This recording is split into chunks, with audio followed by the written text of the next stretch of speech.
lisez. Vous n'imaginez pas le plaisir que ça va vous procurer. Je le dis avec beaucoup de conviction parce que j'ai moi-même des enfants, j'en ai un qui est lycéen, et c'est devenu un combat la lecture. Et je veux juste dire à tous ceux qui nous écoutent que ce combat, nous le menons avec Marc Ledré-Lacharrière, avec Luce Perrault, avec Éric Reynard qui est présent, avec tous les journalistes qui sont présents ici et qui écrivent. Ce n'est pas pour vous ennuyer, ce n'est pas pour faire des leçons de morale, ce n'est pas pour vous obliger à faire des activités qui seraient pénibles, c'est parce que, je le redis, la lecture est un immense plaisir, qu'elle va développer votre imagination, qu'elle va vous permettre de vous ouvrir à des mondes radicalement nouveaux dans lesquels vous ne seriez pas entré sans les mots, qu'elle va vous permettre de mieux comprendre qui vous êtes, de mettre des mots sur des choses que vous ressentez et que vous ne savez même pas de vous-même, et qu'une personne totalement inconnue, que vous n'avez jamais rencontrée, que vous n'avez jamais vue, que probablement vous ne verrez jamais et que vous ne rencontrerez jamais, vous soufflera à l'oreille, par les mots, dans le silence de la lecture, des choses que vous n'auriez jamais comprises sur vous si vous ne les aviez pas lues. On apprend plus sur son désir d'aventure en lisant Robinson Crusoe qu'en partant en voyage.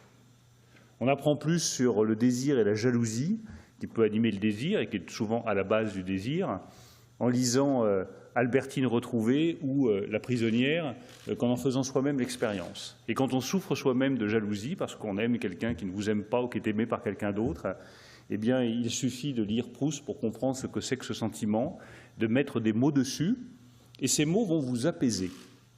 Ces mots vont vous apaiser parce que vont vous faire comprendre que vous faites partie d'une collectivité qui ressent les mêmes choses et que vous n'êtes pas tout seul. Et c'est ça la singularité de la lecture. C'est que c'est une activité solitaire qui vous ouvre au reste du monde. Vous êtes seul et vous n'êtes jamais autant avec tous les autres que lorsque vous lisez un livre. Donc je le redis à tous ceux qui nous écoutent, à tous les jeunes qui nous écoutent, lisez, arrachez-vous aux écrans. Arrachez-vous aux écrans. Les écrans vous dévorent, la lecture vous nourrit. C'est toute la différence. Les écrans vous vident, les livres vous remplissent. C'est toute la différence.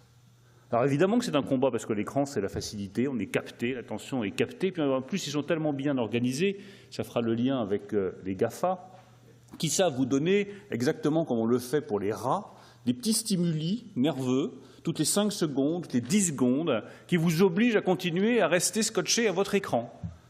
Mais malheureusement, ce n'est pas ça qui vous permettra de développer votre liberté.